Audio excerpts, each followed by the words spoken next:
Hi, good morning. Okay, so I've started therapy, and I may have said it before, but I already have an established relationship with this therapist. And talk therapy really works through the relationship. So I think most times there's like a revving up period during therapy where the therapist and the therapy is getting to know each other, but this therapy is different from that because we already know each other, and I already know that I can count on her to be the steady one in the relationship. I can count on her and trust her.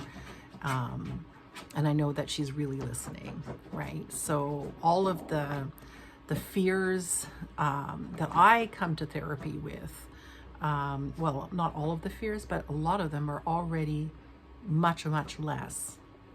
So I've had 2 appointments, and I've decided to, out of the last appointment, I've decided to start a diary, a written diary, but where I write letters to my father from my inner child. Because in the last piece that I wrote about my father's life story, I wrote that my inner child and his are friends. That still brings up tears for me because I do love my dad. But I love my dad from the point of view of the traumatized 3-year-old who lost her dad, right? And so this inner child, I wanted to talk about the concept of inner child a little bit because the concept's made its way into pop psychology and memes, and we talk about inner child just a lot, inner children. My inner child feels really real. It feels like a whole person that I was at that point in time who is still there, still emoting from the worldview of that time frame. I feel like myself, which is great because further back in time in my depression, I have felt split like other people, like not other people, myself, but I felt that inner child as a separate person. Now I feel like it's still me, but it's very strong.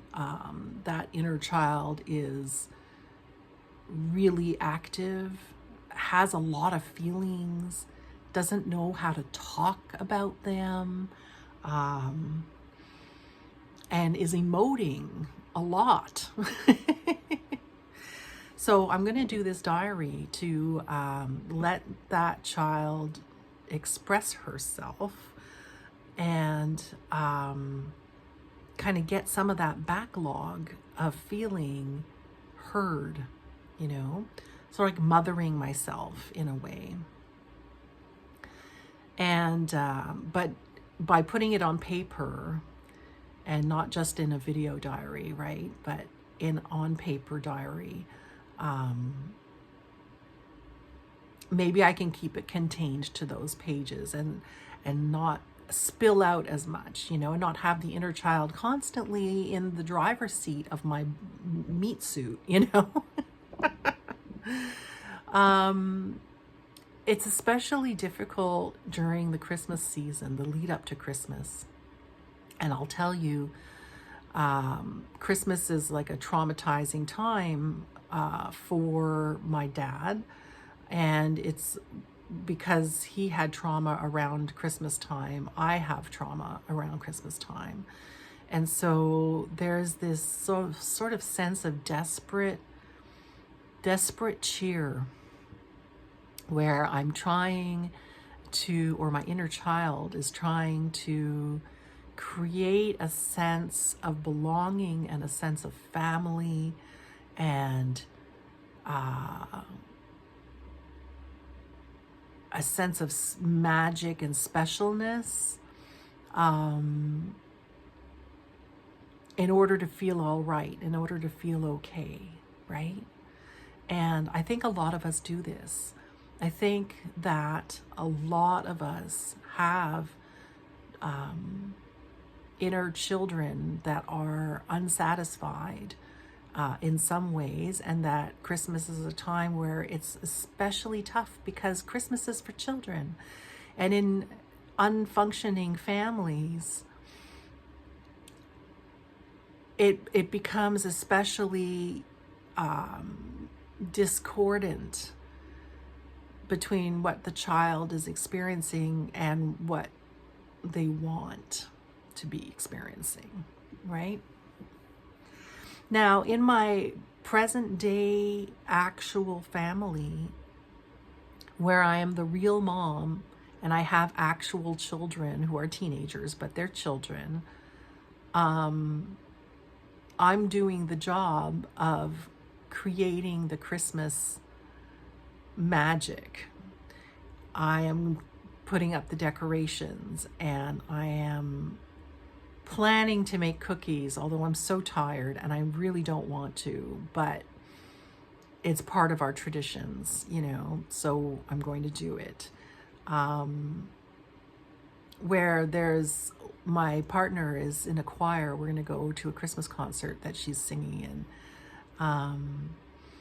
There's going to be caroling. All these events they're really wonderful in the present moment. But the inner child is still sad because she didn't get them in the way that she wanted in the past. In my past Christmas time, I was part of choirs and doing caroling and concerts. And because I wasn't connected always to my parents, I didn't always feel that deep bond and trust. Those outer Christmas activities didn't give me that feeling of joy and of belonging, right? So I'm grappling with that. I'm two people at the moment. I'm myself. I am myself as a younger person, and the little one is grieving for all the things that she never got, and the big one is getting all the things. And it's a little weird.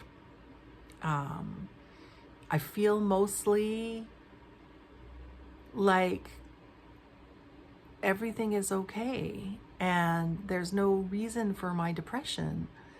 It really is the past. It's the past that is calling for acknowledgement. That's what it is. I hope you guys are dealing with your inner children well. I hope that you're getting through the Christmas season in a healthy way. I've made a few commitments, like to hygiene again, and to comfort and warmth.